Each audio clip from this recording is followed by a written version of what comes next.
the more I study Jordan Peterson's work, thoughts, the more appalled I am. Let me say that I agree with virtually everything he says about the subjects that he talks about.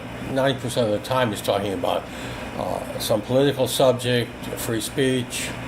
I agree completely with his politics and his political ideas, his ideas about free speech, the academic world. Okay, but I think he's a lousy psychologist. I mean, I think that he doesn't understand the basics of psychology. He doesn't understand people. You know, his great contribution to the field of psychology is that people are like pack animals. You know, they need to shoulder responsibility to be happy. Wrong. Completely off the mark. Okay? Notice he's never talking about people. I'm going to talk about myself. He never talks about himself, does he? Never. Okay? He never talks about people. He talks about cartoon characters, Homer Simpson, Tinkerbell, Peter Pan.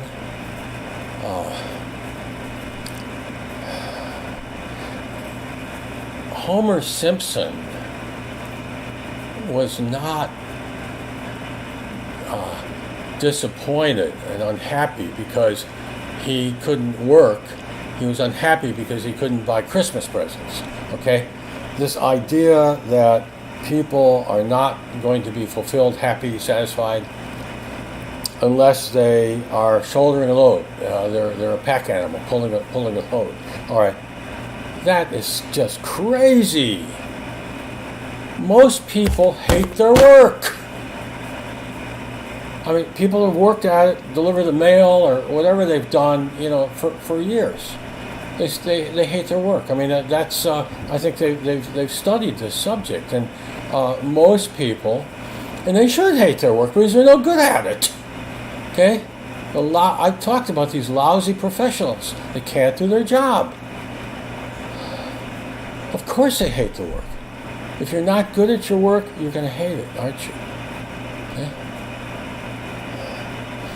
I mean, look how rotten it is, to be a phony baloney lawyer who is basically a white-collar criminal, who's signing up cases and never tries the cases, never optimizes the cases. He gets on the phone and he tries to get as much as he can for the client and trying to bamboozle the client into thinking that's what his case is worth.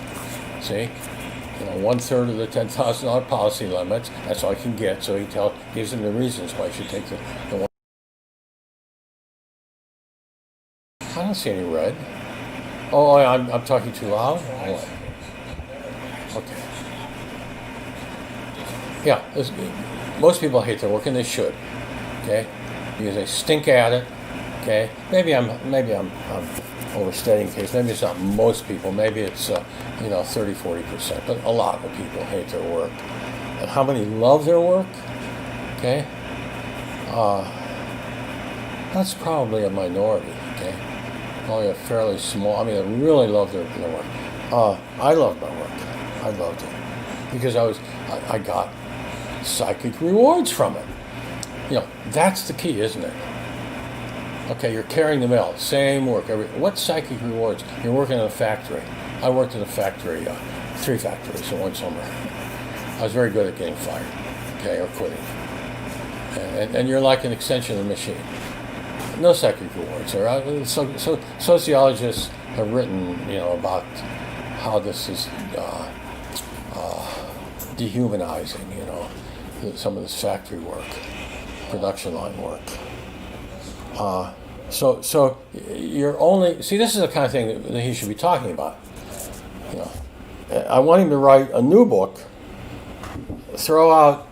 hold a giant bonfire, and throw the rules of life in it, and then write a new book to replace it, And the three subjects I want you to talk about, Jordan, is telling young people what to do with their lives, how to make the decision, how to decide what to do with your life. That's the most important decision you make. You don't even mention it. You just say, be a pack animal and pull a load.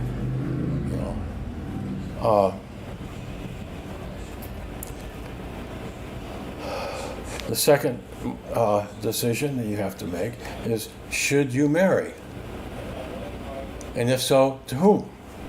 Who should you choose as a spouse? I talked about both these things. The third thing, how to live in a jungle. How to live in a world where you can wake up one morning and the sheriff's men are taking you in irons, in your underwear, to jail for selling cocaine.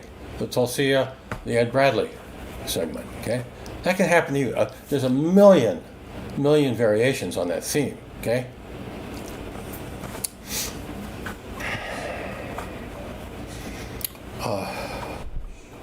See, you know, I think about things, and then I continue thinking in my sleep, and I thought about that segment in my sleep, and I woke up and I said, wait a minute, everybody in the sheriff's department had to know that these poor black people were being framed and railroaded.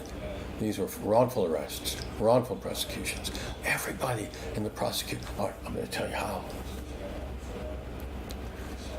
They knew that the man, the impound employee, you know, who keeps the confiscated weapons, see, and he keeps the evidence, see, and he keeps the impounded, confiscated drugs. They all have to know, because he's working with other people. He's talking to everybody, all his coworkers. They have to know that this undercover worker was not collecting any drugs from these black people. He was not buying drugs. There were no drugs. We know now that there were no drugs. That's conceded, see? So the whole sheriff's office had to know, including the sheriff, okay? So don't think for 1 minute that Tulsa, Texas is different from Peoria, Indiana, okay? Or Milwaukee, Wisconsin, or Tampa, Florida, or Miami, Florida. Well, that's a real cesspool, okay? Don't think that for a minute. America is homogenized milk. I mean, there's no east, west, north, south anymore. It's all the same everywhere. I mean, I've been around myself, and I've had a representative sample of it. I've sampled different areas. They're all the same. They're all the same. So that's number 3. How do you live in a world where any day of your life you can be woken up and taken away in chains for something you don't know anything about? Okay? Oh, that undercover agent knocked on my door and then he said it was wrong. Are you so and so?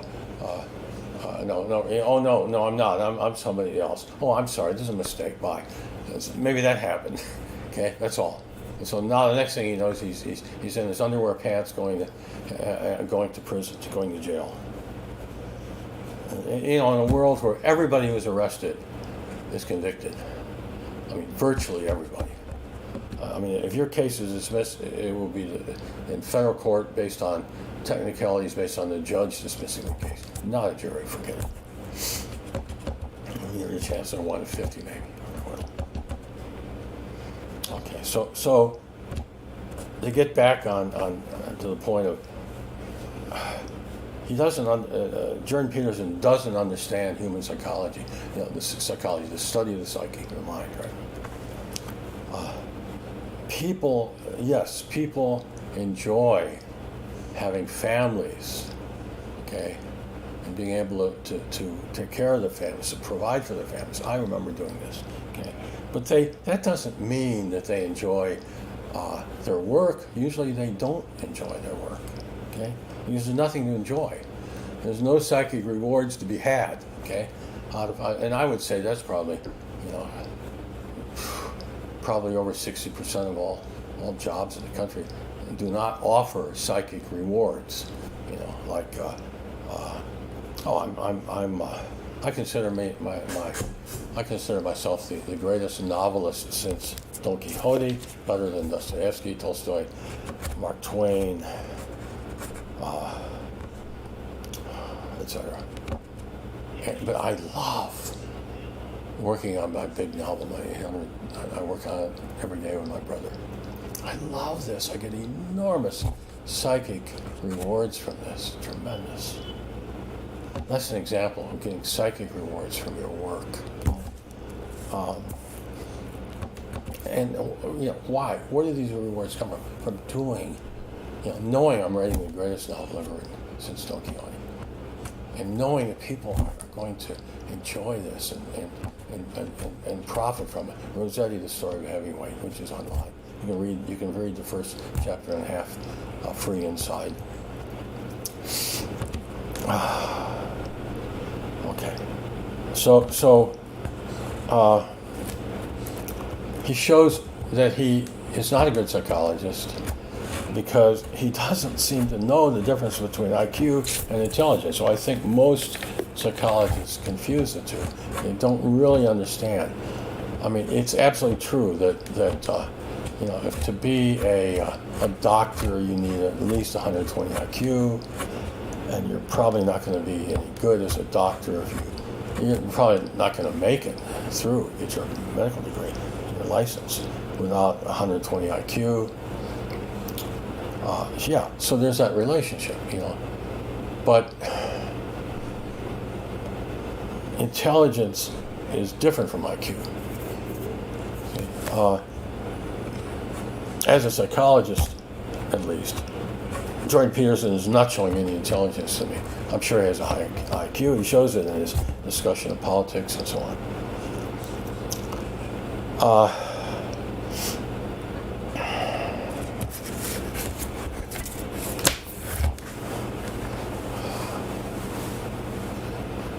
Why doesn't he ever talk about his own experiences? I mean, if you want to talk about the mind, that's a good place to start, isn't it?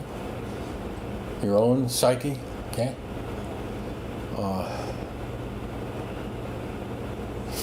I've got more to say about Carl Jung's collective psyche or collective unconscious. This is such a quintessential 19th century idea that there is some kind of a collective unconscious, an absolute, see, a archetype, see, a template, I mean, it sounds like the idea of these entities in Plato's cave, doesn't it? And everything's like a shadow of what's. It's just 19th century thought. It's meaningless, unless you're a nincompoopus Canadiensis like Jordan, Then you take this and you run with it. What does he say? Oh, I admitted failure because somehow he felt his mind didn't measure up to the collective psyche. He fell far short. I mean, this is just absolute. To talk about these things today, it would be like trying to argue that the Oedipus complex was provable, and that it had been validated. No, it's been abandoned. Like the collective psyche, the collective unconscious. It's been abandoned. We don't think in these terms anymore. I'm trying to explain to myself why we don't. Okay? And I don't know why they thought this way. Only they know, and they're gone. But I'm speculating. See, we are now able to test things, incredible things that we couldn't test before. We have all these MRIs and CAT scans. And we believe in science. We all believe in science. Even Jordan Peterson believes in science. Why doesn't he apply it then? See, that's what I want to know. You know, where does he get this idea that we are guided by myths? You know. Now I'm going to jump to my psyche, and I'm going to test some of Jordan Peterson's ideas on my life experience.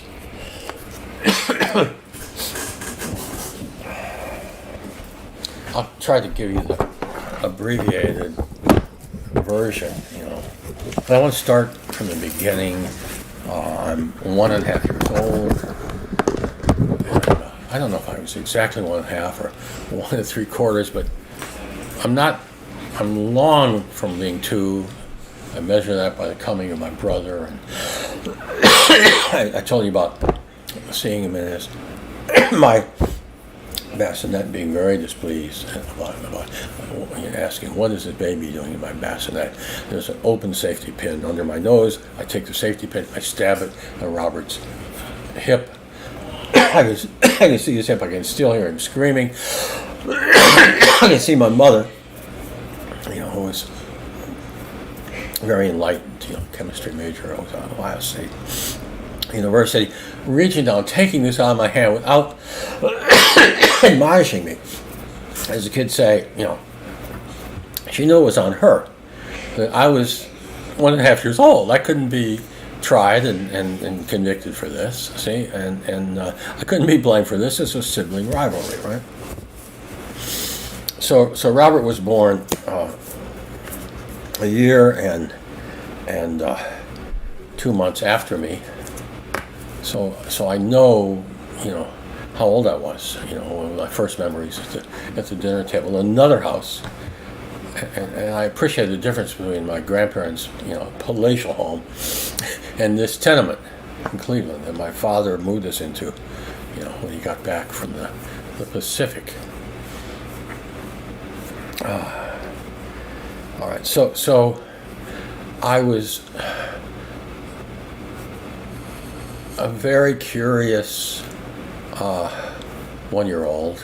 Oh, and sitting at the table, you know, with the women and the men are at war, and the mother and her sister-in-law, they had moved into the grandparents' house, okay, for the duration of the war. I was the only child at the table, and there was my aunt, Dolores, and my mother and my grandmother, okay. And I vividly remember, I never had difficulty understanding what they were saying. Of course, they weren't talking, you know, about string theory. You know, they were talking about pass the gravy, and you know, and I remember mother saying, "Don't forget the gravy. Don't forget to pass the gravy to Aunt Dolores. Aunt Dolores loves gravy."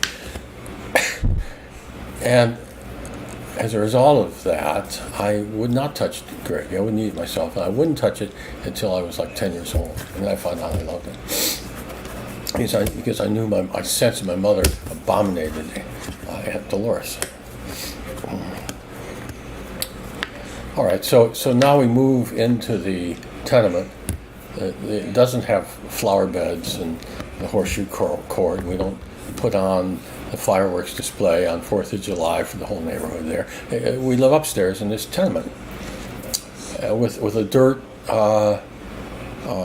backyard. And I remember asking my mother, I probably just turned 2, I think Robert just turned 1, where the sun went. Couldn't understand what happened to the sun.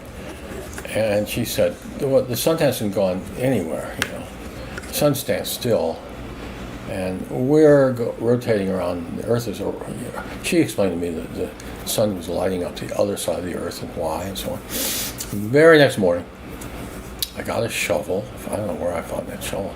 I started digging a hole in the backyard to China. And in the days that followed, I got all these little navvies, construction workers, to help me bring their shovels.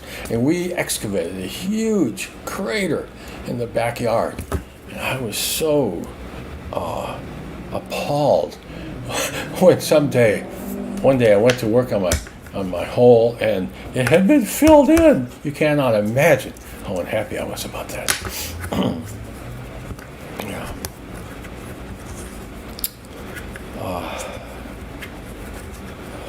Oh, I remember things that made an impact on my life. Like I was never so happy as when my mother gave me a piggy bank and told me to search in the crevices. See what I found. Guess what I found? She had hidden coins for me. And I was just so delighted to have this piggy bank full of my coins. And I knew, that you bought things with coins. But I had no idea what I could buy. I didn't think about buying anything, right? I was just, I examined the different kinds of coins, the colors, everything. I was very fascinated by them. All right, so one day, we're talking about 1944.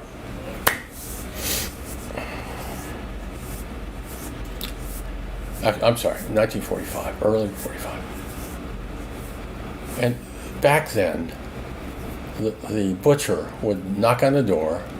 He'd be downstairs, and our door opened to a stairs that went all the way down 2 stories to the sidewalk. And he'd be standing on the sidewalk, and he would knock on the door with his dun, asking to be paid, for what my mother had purchased.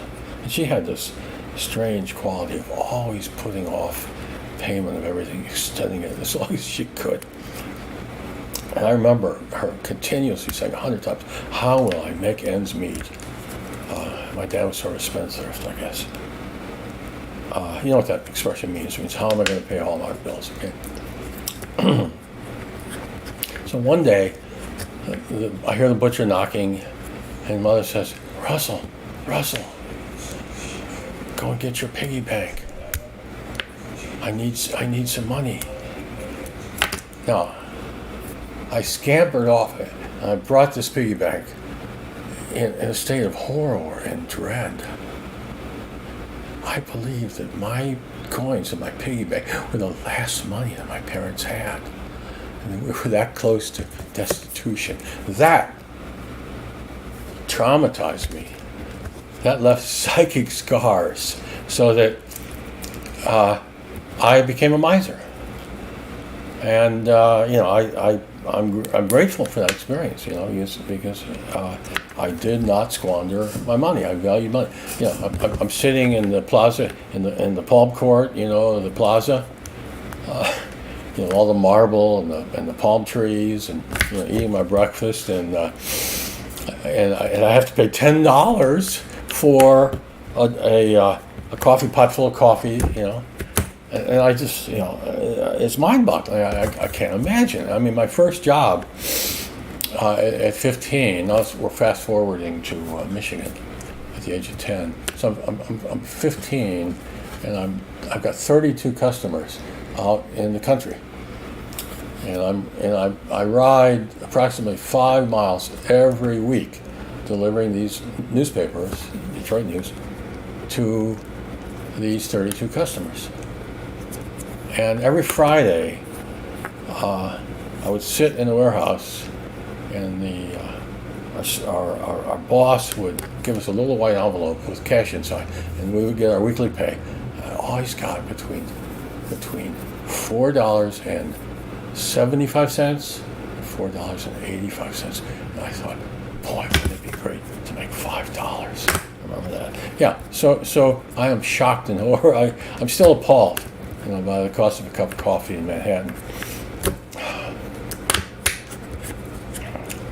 And I've always wanted to get my money's worth.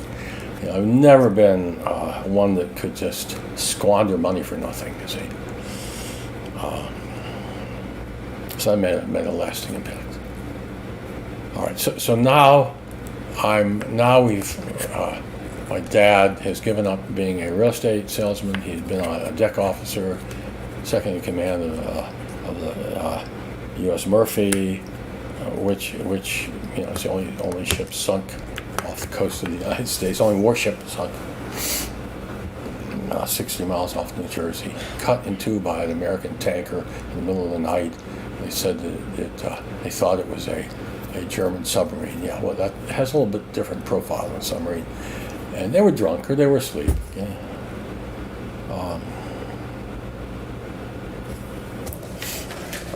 All right, so now we're in. We moved out of that really poor working house. I have these vivid memories, in my first years, and there was a back porch that extended the length of the building, and the other neighbors. I remember the men in their wife beaters, holding these brown bottles of beer, and I knew all kinds of things about. I was a little sociologist, a little 3-year-old. I knew that my parents were very different than these people. My parents were, Dad was Phi Beta Kappa, lieutenant commander in the Navy. The two of them looked like, a decoration on a wedding cake. I mean, they looked like movie stars at that time. And someone told me my dad was better looking than Humphrey Bogart. Yeah, he was. Okay, so I knew this is like a different species of people, than my parents. Well, we didn't stay there long. So my dad got us a nice little frame house. He went to work for the field branch as an accountant for the Navy field branch. So I remember everything about my life then. Okay. And I was then 6 years old. Well, I remember everything about my life in the tenement, in the poor area also. But I'm 6 years old now. And to show you how this world has gone to hell, I would walk to the corner, get in a streetcar. We had streetcars then, right? The arm that goes up to the electrical wire and makes this crackling noise. I'd get in the car. I loved being in the streetcar free. Anytime I wanted to, I'd get because now I feel like people just assume that I belong to one of the adults. All right, so I would go to the end of the line, which was Cleveland Tower, tallest skyscraper in Cleveland, and get out, walk into the building, walk into the elevator, go to the very top, and look out over my realm, see, over all of Cleveland from the roof. Then I'd walk around and go in stores, and oh God, I remember sitting at a fountain. Oh, I made money, 25 cents for. I got a rake, and I rake lawns for 25 cents. And I remember the waitress saying, "Do you have the money for an ice cream soda?" And I laughed. I showed her my money. Yeah, I never felt out of place. Nobody ever looked at me strange. What the hell are you doing? Walking by yourself or going to a soda fountain. I believed then that adults were just bigger versions of me. And I was right. I've since learned that I was correct. Okay. Sunday school. Now we're going to talk about Jordan Peterson now, okay? And the psyche.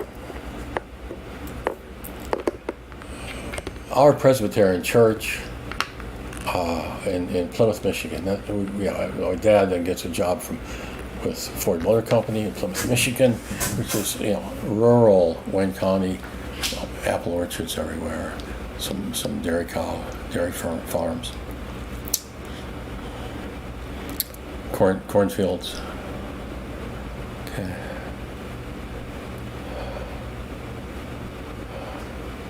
Okay. So now I'm in church.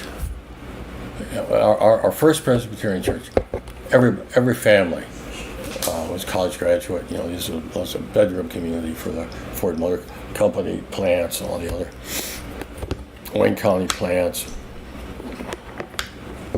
My best friend's father was a plant manager.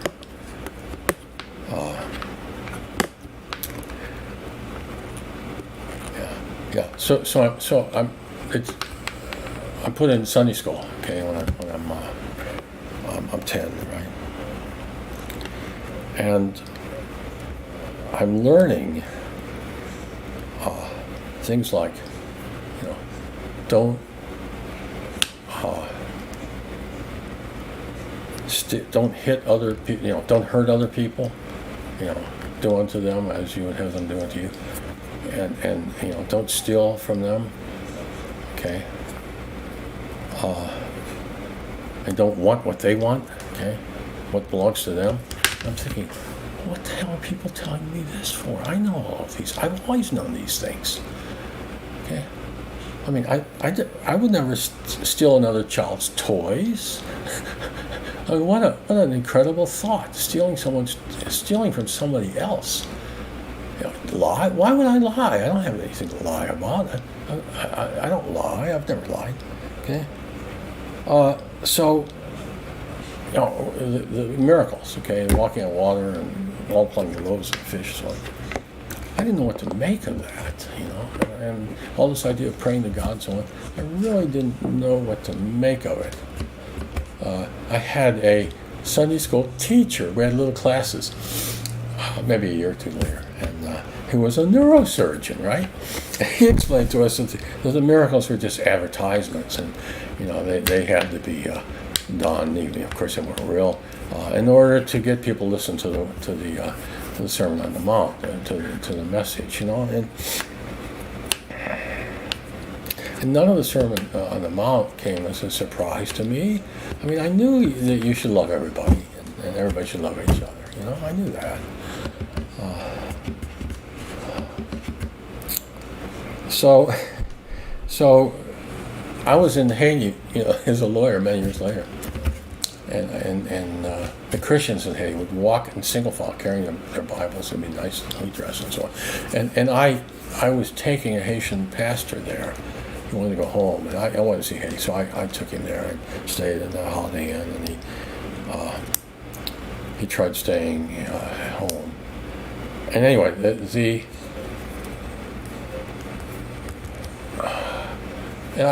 it occurred to me. I remember telling these church people, very nice people, that I believed that since my ancestors had been Christians since Charlemagne, year 800, that I had Christianity in my DNA. Is that possible? I think it is, and I think it's true. I think that it's in my DNA. Okay, I mean, all these hundreds of generations going to church and practicing Christianity, getting married.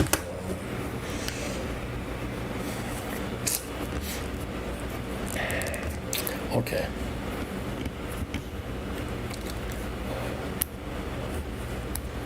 Why did I never need a self-help book? I asked myself that question. I never went to I read How to Win Friends and Influence People because it was so famous. I was curious, out of curiosity. It had some good ideas. Always remember the thing he harped on. His biggest point was memorize everybody's first name. Always be able to call them by their first name, because that shows them that you are interested in them. See, you like them. Okay, but why did I never feel the need to read a self-help book? Okay, the answer, I know the answer. I had an inner voice that told me what to do. Okay, and everybody should be exactly like me, in my humble opinion, in respect to the things I've talked about. I mean, nobody would argue with that.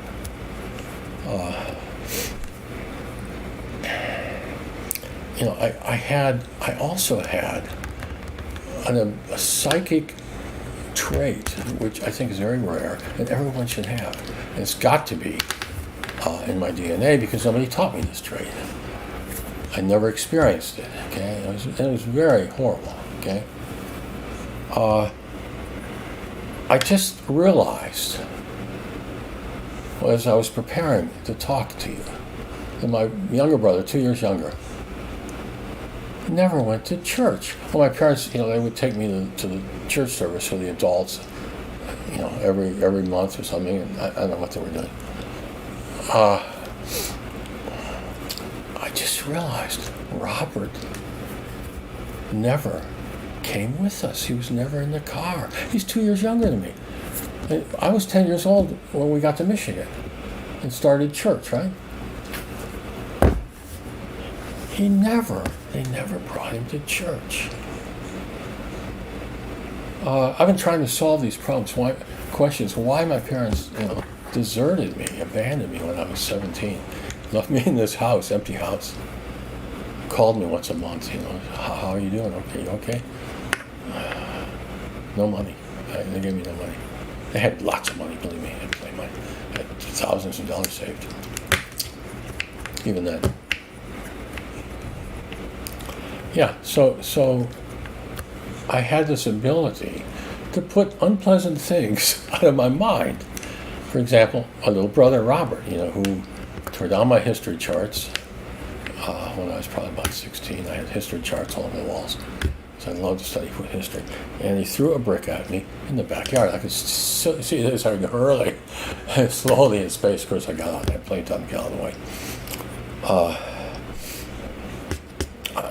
I had to do chores every weekend. I remember being on my hands and knees pulling weeds. And I did that every weekend. I cleaned out the garage. Okay, and I think the basement too. I cleaned the basement.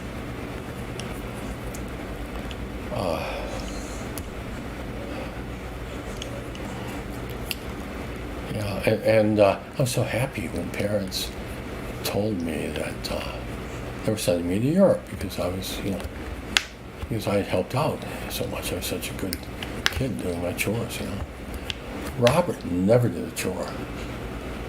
He was assigned chores, but he ran away to play with Denny Packard on the corner, who I had played with when I was a little younger, a farmer's son.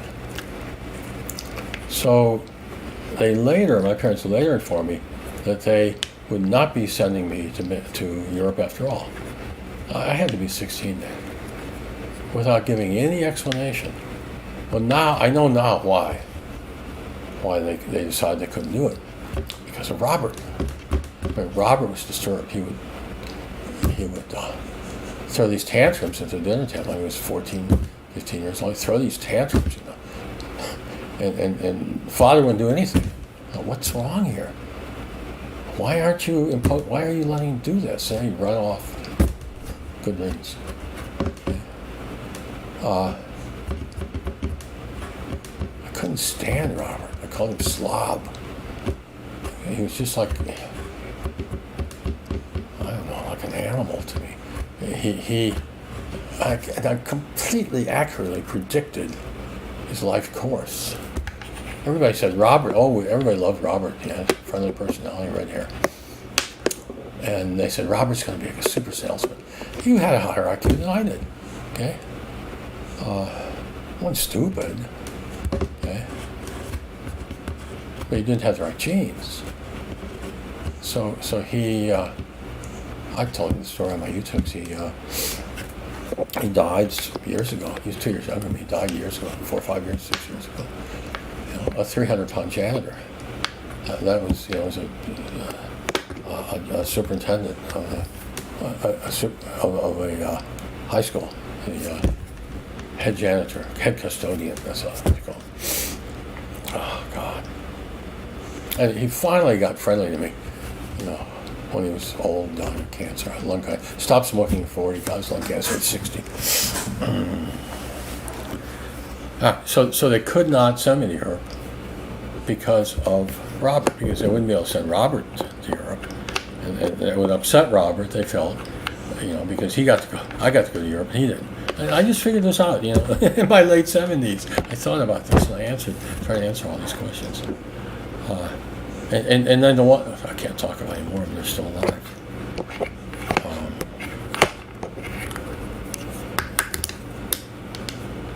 See, I'm a real expert on life, because how many people can remember their lives vividly from the age of 1.5, and have given a lot of thought, to why they did what they did. Okay. So, I mean, an inner voice told me to major in philosophy. I mean, nobody recommended that to me, and I don't know why I did it. I mean, I had never. No, I read one book about the philosophers by the famous popularizers. I can't remember the names of, but I wasn't really. I was really obsessed with history. I loved history. I remember. This has been so satisfying for me. My dad was a genealogy nut. You know, he was up hours every day studying genealogy, making contacts. You know, he had just files and files. You know, and he would tell me these stories. And he wasn't a historian. I was a historian. So these things were extremely meaningful to me. You know, what my parents were doing and my paternal parents, ancestors were doing in Germany, you know, 300 years before, what they were doing in Fort Wayne, Indiana. I was just fascinated by this. And then my Scotch ancestors who became Scotch-Irish. For 200 years they were Scotch-Irish. But they never stopped being a bit Scottish, believe me. They were always Scottish. Scottish Presbyterians, you know. They had nothing to do with the Irish Catholics. You know, they had the troubles there. Antonovich! This fell down. He's got to fix my microphone.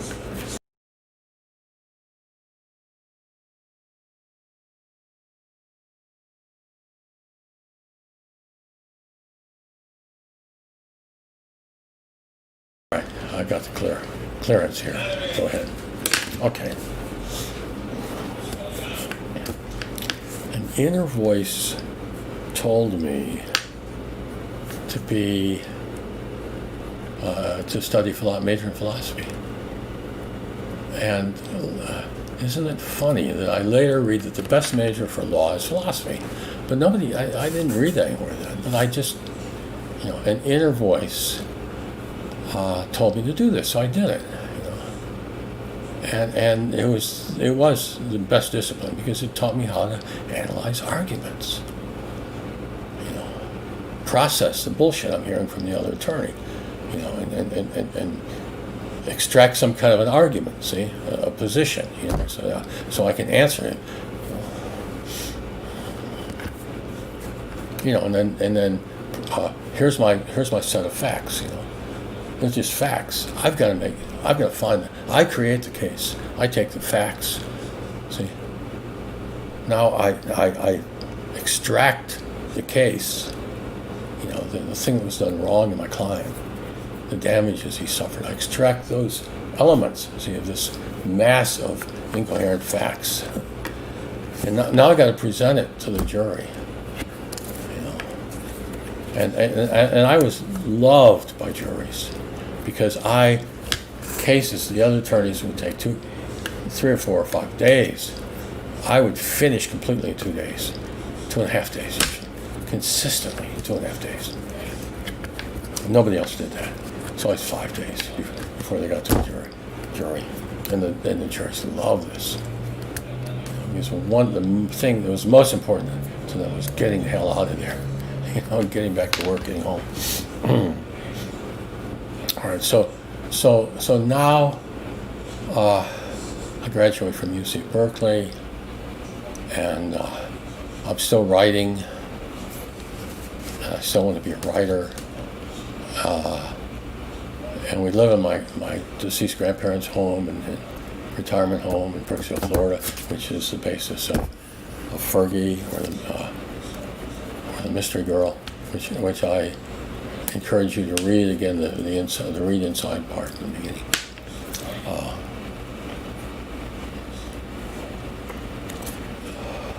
On Kindle, these books are on Kindle. Yeah, I'm going to give you lessons I'm going to give you a college education. That's why I started this. You know, thought about what a miserable college education I got in the fine arts and humanities. You know, and how much better I could do than any college. Oxford did much better. You know, teaching you philosophy and history and literature. I mean, much better. You know, because I can write literature. You know, I can do philosophy. I have done philosophy. Go back to my early YouTubes and listen to the one about